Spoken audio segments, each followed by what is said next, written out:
ನಮಸ್ತೆ ಎಲ್ಲರಿಗೂ. ಈ ದಿನ ನಾವು 3 ಅಕ್ಷರದ ಪದಗಳನ್ನು ನೋಡೋಣ. ಕನ್ನಡ, ಕನಸು, ಕುಸುಮ, ಕುವರ, ತಿರುಕ, ಮನನ, ಮನಸ್ಸು, ರಚಿಸು, ವಿಷಯ, ಆಸಕ್ತಿ, ವಿಚಾರ, ಭಾವನೆ, ಬದುಕು, ಬಯಲು, ಬಯಕೆ, ಮಾಹಿತಿ, ಮಹಿಮೆ, ಮಲಿನ, ಮಾಲಿನಿ, ಮದನ,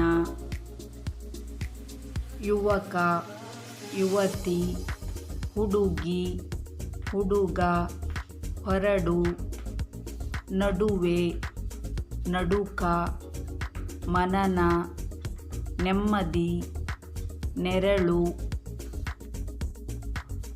ಮದುವೆ, ಮಂಟಪ, ಮೊದಲು, ಮಲ್ಲಿಗೆ, ಮೊಸರು, ಕಾಯಕ, ಕರುಣೆ, ಕನಕ, ಕರುಳು, ಕುಡುಕ,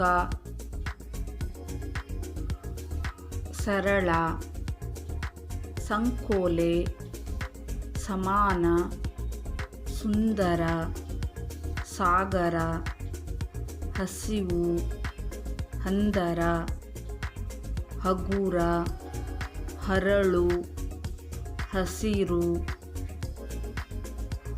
ಈ ದಿನ ನಾವು 3 ಅಕ್ಷರದ ಪದಗಳು 50 ಪದಗಳನ್ನು ತಿಳಿದುಕೊಂಡಿದ್ದೇವೆ. ಈ ವಿಡಿಯೋ ನಿಮಗೆ ಇಷ್ಟ ಆಗಿದರೆ ಲೈಕ್ ಮಾಡಿ, ಹಾಗೆ ಸಬ್ಸ್ಕ್ರೈಬ್ ಮಾಡ್ಕೊಳ್ಳಿ. ಮತ್ತೆ ಮುಂದಿನ ವಿಡಿಯೋದಲ್ಲಿ ಸಿಗೋಣ. ಧನ್ಯವಾದಗಳು.